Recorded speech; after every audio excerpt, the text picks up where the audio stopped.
You pushed the lever down and the rotor started spinning. The helicopter lifted off the living room carpet. Your mother said, "Be careful." Your father said nothing because he was watching with the same look on his face that you had on yours. It was flying inside your house. A helicopter was flying inside your house, and you were the one making it fly. You were 7 years old, and nothing in your life had ever done what this thing was doing right now. Before we dive in, hit subscribe and drop a comment letting us know where you are watching from. You saw it in the Sears catalog first. That is where everything started in the 1970s. You turned the page and there it was, a helicopter hovering above a tiny moonscape. A boy your age sitting behind a control unit with 2 levers, his hands on them like a real pilot. The box said VertiBird. It said Mattel. It said something about astronaut rescue. You did not read the words. You looked at the picture. A helicopter that flew, not rolled, not sat on a shelf, flew in your room. You circled it with a red pen so hard the ink bled through to the other side. You showed your mother. She said, "We will see." You showed your father. He picked up the catalog and looked at it for a long time and said, "That is pretty neat." And you knew. The way a kid knows. By the way, a father holds a catalog a little longer than he needs to. The box was under the tree, big, rectangular, too light to be the thing you wanted, but too heavy to be clothes. You tore the paper off and there it was, the helicopter, small, orange and white, plastic rotors, a thin metal arm that connected it to a round base the size of a dinner plate, a controller with a curly cord and 2 levers, and in the bottom of the box, a sheet of cardboard printed to look like a space station and a tiny astronaut no bigger than your thumb with his arms over his head waiting to be rescued. Your father was already on the floor looking for the battery compartment, 4D cells. He went to the kitchen drawer and came back with batteries and loaded them in one by one, and you could hear them click into place. And the weight of 4D cells turned that plastic base into something solid, something real. He set the base on the carpet in the middle of the living room. He attached the arm, he clicked the helicopter onto the end, he plugged the controller into the base, and he looked at you and said, "Go ahead." You sat cross-legged on the floor and picked up the controller. 2 levers, left was throttle, right was pitch. You did not know those words yet. You just knew that one made it go up and the other made it go forward. You pushed the left lever down. The motor hummed. The rotor started to spin slowly at first, then faster. The helicopter trembled on the carpet like something alive trying to break free. You pushed the lever further and the helicopter lifted 1 inch, 2 inches, 6 inches, a foot off the ground. It was flying. The rotors were a blur. The arm was rotating on the base and the helicopter was moving in a wide circle around the living room, and the air from the blades was pushing the pages of the TV guide on the coffee table. Your mother came in from the kitchen and stopped in the doorway. Your father was sitting on the couch with his coffee watching you fly a helicopter in the living room on a Saturday morning, and he was not reading the paper, and he was not fixing anything, and he was not going anywhere. He was watching you. Then you pushed the right lever, the pitch lever. The helicopter tilted forward and dove straight into the lamp. The shade rattled. The bulb flickered. Your mother made a sound. The helicopter bounced off the shade and swung back on the arm and kept flying because the VertiBird did not stop when it crashed. The motor kept running, the rotors kept spinning, it just kept going around in circles at whatever altitude and pitch you had left it at when your brain forgot to move your hands. Your father said, "Less pitch, pull back a little," and you did. And the helicopter leveled out and flew smooth and clean, and your heart was pounding and your palms were sweating on the controller, and you realized something that no other toy had ever taught you. You were in control of something that could fly. Not pretend fly, not imagination fly. The air was moving, the arm was spinning, the helicopter was up there and you were down here, and the only thing connecting you was two levers and whatever your hands decided to do next. The skyhook changed everything. Once you could keep the helicopter in the air without hitting the furniture, the real game began. The astronaut. That tiny white plastic figure with his arms raised over his head, sitting on the cardboard space station in the middle of the playset. Your mission was to fly the helicopter over him, lower it slowly by easing off the throttle, align the hook on the underside of the helicopter with the loop on top of the astronaut's head, and lift him off the surface without crashing. It took 30 tries, maybe 40. You would get close and the helicopter would drift left because you gave too much pitch. Or you would come in too fast and the hook would miss and the helicopter would drag the astronaut across the cardboard and flip him over, and you had to pick him up and set him back and try again. And when you finally hooked him, when the helicopter lifted and the astronaut dangled from the hook, and you raised the throttle and he rose into the air, and you flew him in a slow, careful circle around the living room with the precision of a brain surgeon performing his first operation. That was it. You had done something real. You had rescued someone.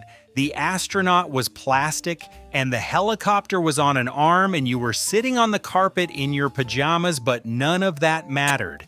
In your head, you had just saved a man's life and you were 7 years old. You tried to pick up your G.I. Joe. Every kid tried. You flew the VertiBird over to where G.I. Joe was standing on the dining room table, and you lowered the hook and hooked his arm and pulled the throttle, and the helicopter strained. The motor whined higher, the arm bent. G.I. Joe was too heavy. He was not going anywhere. The helicopter tipped sideways and dragged Joe across the table and knocked over the salt shaker, and your mother said, "Get that thing out of the dining room." You unhooked G.I. Joe and went back to the astronaut. The astronaut was lighter. The astronaut was designed to be rescued. G.I. Joe was designed to be a hero, but not every hero can be saved by a VertiBird. That was a lesson too. Your friend came over and you let him try. You handed him the controller and stood behind him the way your father had stood behind you. Your friend pushed the throttle too hard. The helicopter shot up and hit the ceiling and came back down and hit the carpet, and the rotors bent, and you had to straighten them with your fingers before it would fly again. Your friend said sorry. You said it was fine because you remembered the lamp. Everybody hits the lamp. That is how you learn. And for the rest of the afternoon, the two of you took turns flying rescue missions in the living room with the astronaut and the space station, and neither of you said a word about school or homework or anything that was not inside that circle of air where the VertiBird was flying. The world got very small when the rotors were spinning. It got small in the best way. You flew it at night once after dinner. The living room lights were off except for the television. Your parents were watching something you did not care about. You set the VertiBird on the carpet in front of the couch and plugged it in and turned it on with the volume of the TV covering the motor sound. The helicopter lifted off in the blue glow of the television screen and flew in slow circles through the dark room, and the shadow of the helicopter swept across the wall like a real aircraft crossing a moonlit field. You flew it lower than you had ever flown it, 6 inches off the carpet. The air from the rotors made the shag fibers ripple underneath like grass in a wind. Your mother looked down from the couch and said, "What are you doing?" You said, "Flying." She went back to the television. You flew for another hour in the dark, just you and the sound and the shadow and the blue light. That was the night you understood what the VertiBird really was. It was not a game. It was a place you went. The batteries died fast. 4D cells lasted maybe 2 hours of hard flying. Your mother said you are not using more batteries. Your father said nothing.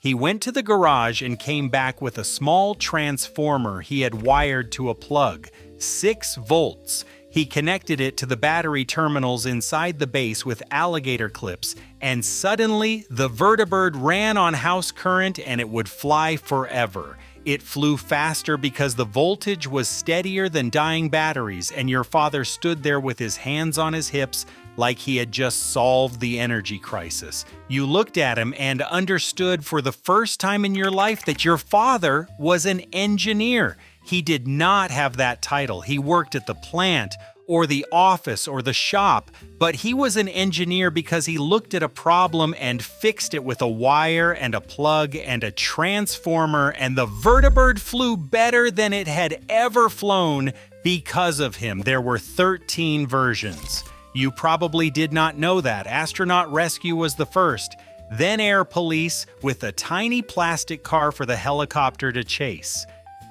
Airborne Rescue Mission, Night Patrol that glowed in the dark, Paramedic Rescue, Polar Mission with a white landscape and an explorer stranded in the snow, Flying Aces Aircraft Carrier where you landed the helicopter on a miniature carrier deck. And the one that every kid with a television set wanted in 1978, Battlestar Galactica. They replaced the helicopter with a Colonial Viper from the show, and the playset was a Cylon base, and you flew the Viper in circles and attacked the enemy, and it was the single greatest tie-in toy of the late 70s. If you had the Battlestar Galactica VertiBird, you did not talk about it. You invited people over to see it. Nobody could copy it.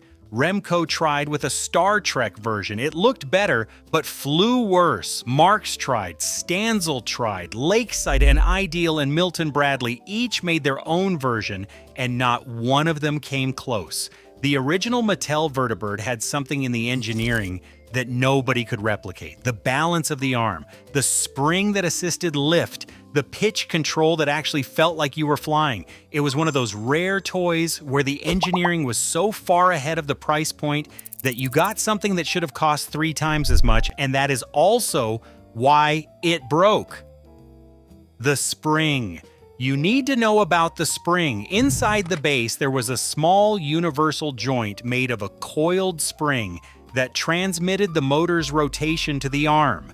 That spring was the heart of the VertiBird, and it was fragile. One hard crash, one moment of too much throttle at the wrong angle, one time the helicopter swung wide and caught the edge of the coffee table and the spring snapped.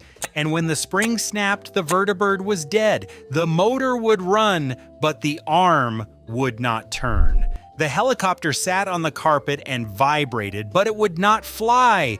There was no replacement spring, there was no repair kit, there was no taking it back to the store because the store did not stock parts for a toy that was supposed to last longer than it did. Half the VertiBirds in America died on the same day they were born. Christmas morning, noon at the latest, you stood there looking at it. The helicopter on the carpet, the motor humming inside the base, the rotors spinning but going nowhere. Your father picked it up and opened the base and looked inside and found the broken spring and held it up between his fingers and said, "I can fix this."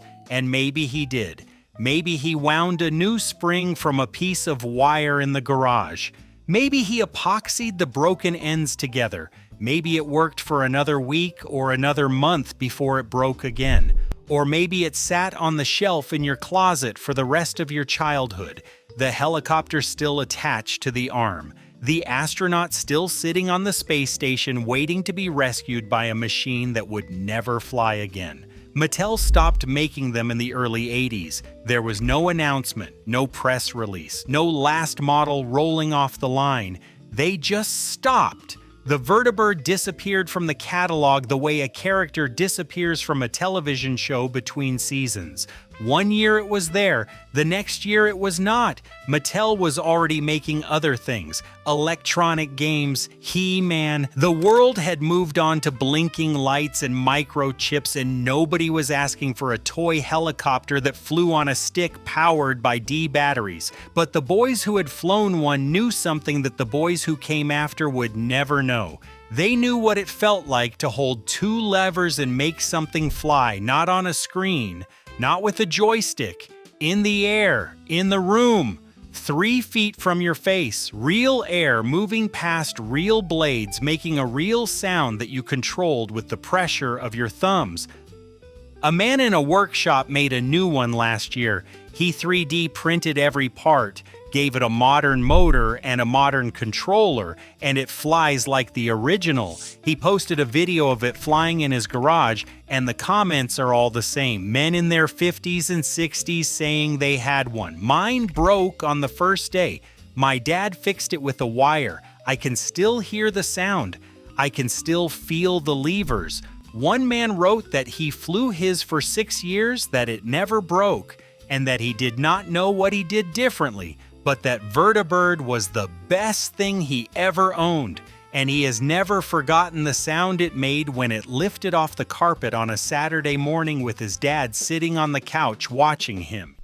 You saw one at a garage sale 10 years ago. It was sitting on a folding table between a stack of Reader's Digest and a toaster with a frayed cord. The box was faded, the helicopter was still attached to the arm, the astronaut was missing. You picked it up and the weight was wrong, too light, the batteries were gone.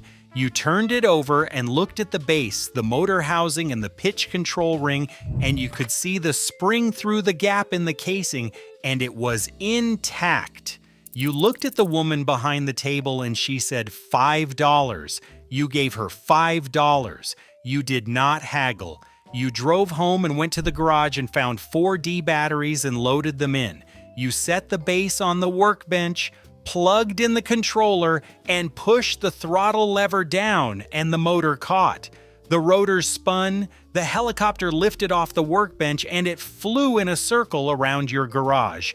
The sound filled the room, and you were not 53 years old anymore. You were 7. The living room carpet was underneath you, the lamp was in the corner, and your father was on the couch, not reading the paper, just watching you fly. That is what the VertiBird was. It was not a toy helicopter. It was the first time you understood that you could control something beautiful. That 2 levers, steady hands, and patience could put something in the air and keep it there. It was the sound of a motor working hard, rotors cutting air, and a 7-year-old boy holding his breath. It was your father on the couch, not reading the paper. It was the astronaut dangling from the hook. It was the lamp you hit on the first try. It was the spring that broke and the Saturday morning that ended. And it was the moment, somewhere between the crash and the rescue, when you looked up at that helicopter spinning in a circle above your living room carpet, and you thought, this is flying. I am flying.